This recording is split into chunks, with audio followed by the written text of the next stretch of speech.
What is going on, guys? It is WrestleMania here, back with some more news. Join us now as we look at the wildest news stories and rumors you need to know, including fan backlash at the Royal Rumble, Triple H gets heavy crowd backlash. Did you notice this change to Rey Mysterio at the Royal Rumble? Is this the masked man? Why Ava left WWE? A female wrestler named in the Epstein files, and much more.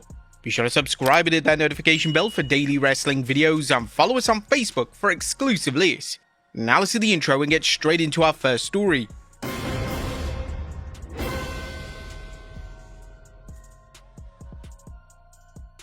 Now, first story looks at fan backlash at the Rumble. Roman Reigns outlasted 29 superstars to win the Men's Royal Rumble, as the victory has sparked divided opinions across the WWE fanbase. Shortly after the event in Riyadh, WWE uploaded a video to its official YouTube channel showing Reigns celebrating his win inside Riyadh Season Stadium. While the clip has got tons of views, surpassing over 300,000, the dislike ratio tells another story. Currently on the video, it has 15,000 likes and 13,000 dislikes, signaling that a noticeable portion of the viewers weren't fully on board with the Tribal Chief standing tall once again. Of course, part of the reaction stems from Reigns' WrestleMania history. As of April 2025, he has headlined the event 10 times, including 6 consecutive main events from 2020 through to 2025, a record-setting run that has cemented him as one of the most protected and prominently featured stars in company history. For some fans, another Rumble win feels like a less fresh direction and more like a continuation of a formula that they've already seen before. As we noted yesterday in our review, this was probably WWE's safest bet ever. They knew that they'd get a nice little pop from the Saudi crowd, and they have pretty simple plans for WrestleMania. But the problem fueling the backlash is Reigns' limited in-ring schedule. While WWE positions him as this top attraction, fans have increasingly voiced frustration that rising names like Bron Breakker, Jacob Fatu, or even Gunther were not given the Rumble victory instead. And it really showed in their booking last night, as LA Knight only lasted a handful of minutes, and Jacob Fatu, well, he was an afterthought in the Rumble. He should have been one of the strongest there, and oh god, don't get us started with Bron Breakker. Having him in the Rumble for literally seconds was an absolute disservice to the man. With WrestleMania season being the prime opportunity to elevate a new face, many fans believe that this was the year to pivot. What's intensified the conversation more is Roman's own recent comments explaining why WWE continues to view him as a company's biggest star despite his reduced schedule and the presence of emerging talent being ready for the spotlight. Reigns addressed the topic during a recent episode of the Pat McAfee show ahead of the Rumble, and when asked whether his return felt like a kiss the ring moment, Reigns leaned into the idea that his absence actually creates opportunities for others and suggested that those opportunities haven't been fully capitalized on. I'm a generous tribal chief. I give the people plenty of time. These young talent, they say we hog all the TV time. They complain about one thing and I leave an opening and give them plenty of space to create whatever type of superstardom they want. Get over, kids. Get over. We're 2 years here now. We haven't advanced. We haven't evolved. We have great leadership. Nick Khan, God bless him. What a businessman. He's a genius. But we have to keep up creatively. And that's why people like me. People who are striving to be the greatest, the GOATs, the MJs. I just can't sit around and see mediocrity. Not when I set it up for everybody to just slam it home. I mean, we're on Netflix for crying out loud. You gotta capitalize. We have people playing around and trying to figure it out. And I got the formula. I know how to cook it up. But those remarks only added fuel to the debate. Many feel that Reigns remains WWE's biggest mainstream attraction and a proven draw whenever he appears. Critics counter, though, that the Rumble was a missed opportunity to accelerate the rise of the next generation. With the road to WrestleMania officially underway, the real question is now whether fans will ultimately rally behind Reigns once again, or if WWE is heading towards another scenario where corporate direction and crowd sentiment don't fully align. Was Reigns the right winner for the Rumble? Next up, WWE Backlash 2026 officially announced.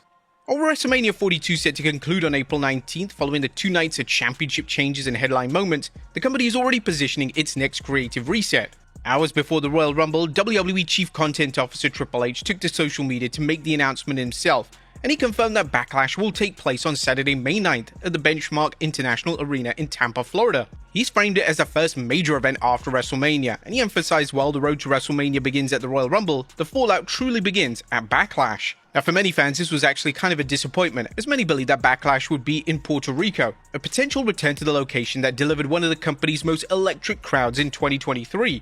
While international schedules reportedly listed San Juan as a possibility, WWE's now made its direction official and removed any doubt on where the event will take place. What's funny is that they used to carry the name WrestleMania Backlash in 2021 and 2022 before reverting to its traditional branding.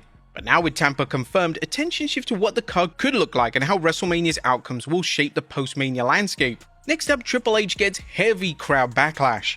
The 2026 Royal Rumble may have delivered major moments inside the ring, but one of the most talked about reactions of the night came after the action had already ended. Closing out the Rumble post-show in Riyadh was WWE Chief Content Officer Paul Triple H Levesque, who appeared on stage to reflect on the premium live event and officially kicked off the road to WrestleMania. However, the atmosphere in the arena shifted. Fans and attendants began directing chants towards the stage, and they weren't about the matches. "We want Vince" echoed throughout the venue, followed by Y2J chants, along with scatters of AEW, Baldy, and even "You effed up."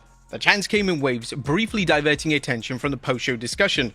As usual, Triple H didn't acknowledge any of the chants, and he remained focused on the night's significance and what lies ahead following the Rumble.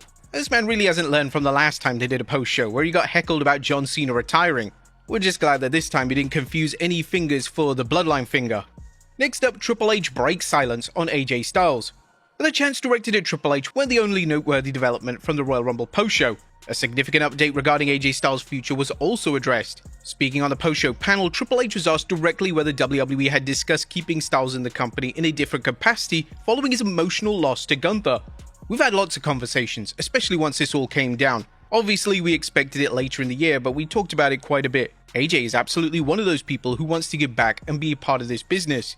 Triple H clarified that he did not want to speak entirely on Styles' behalf, but indicated that Styles made it clear that his in-ring chapter is actually finished. Well, at least for now. He made it clear that he was just done with the in-ring part. That's a point in your career where you reach a place and you say, "I don't want to do this anymore. It's time." And that doesn't necessarily mean that WWE's relationship with Styles is ending. Triple H did point towards a potential path similar to Shawn Michaels' transition after retirement, moving to mentoring, coaching, or even producing. I'm hoping he will contribute, because he's one of the greatest minds in the business. When you see what Shawn Michaels is doing in NXT, and I think that's a path in career for AJ Styles beyond this period he's in.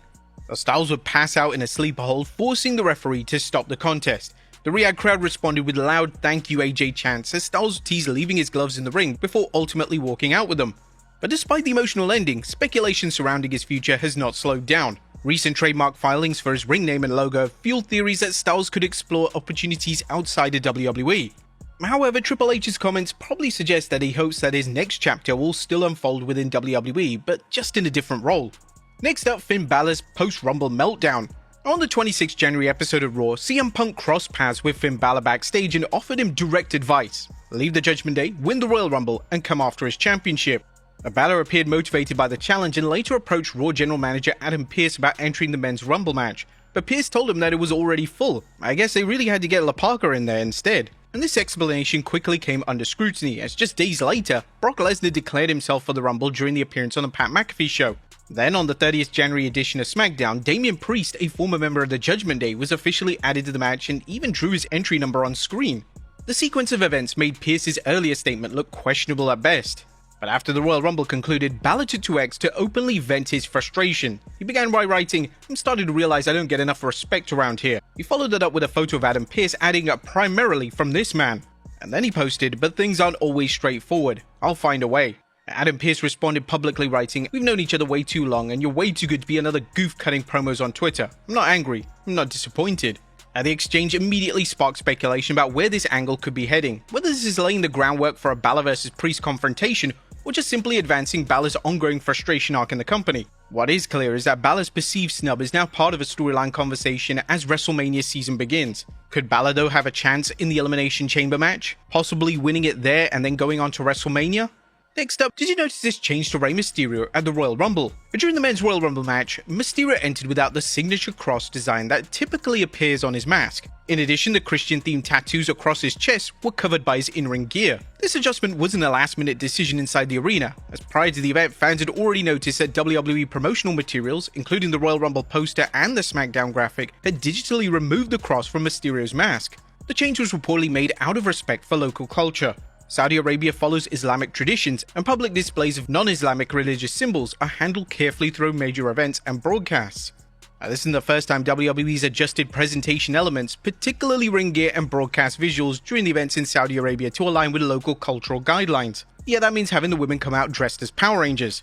But with that being said, while the cross on the mask was edited out in official graphics and covered during the live event, some viewers pointed out that earlier promotional materials did not digitally remove the cross tattoo on Mysterio's chest, creating what appeared to be an inconsistency in presentation. Next up, why Ava left.